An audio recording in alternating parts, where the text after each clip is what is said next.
Hi friends, இன்றைக்கி நம்ம என்ன பார்க்க போகிறோம்னா ஒரு விதமான கஷாயம் தான். இது இப்போ வந்து ரொம்ப முக்கியமானது. ஏன்னா இப்போ நம்ம குவாரண்டைன் பீரியடில் இருக்கோம். ஸோ இது நம்மளுக்கோட இம்யூனிட்டி பவரை இன்க்ரீஸ் பண்ணக்கூடியது, நம்மளோட ஆக்சிஜன் அளவையும் அதிகரிக்கக்கூடியது. ஸோ இந்த கஷாயம் எப்படி செய்கிறதுன்னு இன்றைக்கி நம்ம பார்ப்போம் வாங்க. இந்த கஷாயம் செய்வதற்கு என்னென்ன பொருட்கள் தேவைன்றதை ஃபஸ்ட்டு பார்ப்போம். ஓமவல்லி இலை, தூதுவளை, இஞ்சி, சீரகம், ஏலக்காய், பட்டை, சோம்பு, மிளகுத்தூள், எலுமிச்சை, அப்புறம் தண்ணி தேவைப்படும். நெக்ஸ்ட்டு நம்ம ஸ்டவ்வை ஆன் பண்ணிவிட்டு அதில் எந்த பேனோ அந்த பேனை நம்ம வச்சுட்டு அதில் நம்மளுக்கு தேவையான அளவு தண்ணி ஊற்றி நெக்ஸ்ட்டு நான் என்ன பண்ணுறேன்னா ஓமவல்லி இலையை ஆட் பண்ணுறேன். அதுக்கப்புறம் தூதுவளை இலையை ஆட் பண்ணுறேன். நெக்ஸ்ட் அடுத்தடுத்த பொருளை நம்ம ஆட் பண்ணலாம்.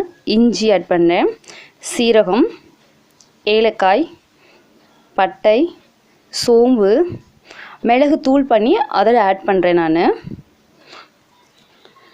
அந்த தண்ணியை நல்லா கொதிக்க விட்டு ஒரு கிளாஸ் தண்ணி நம்மளுக்கு அரை கிளாஸ் ஆகிற வரைக்கும் வெயிட் பண்ணணும்.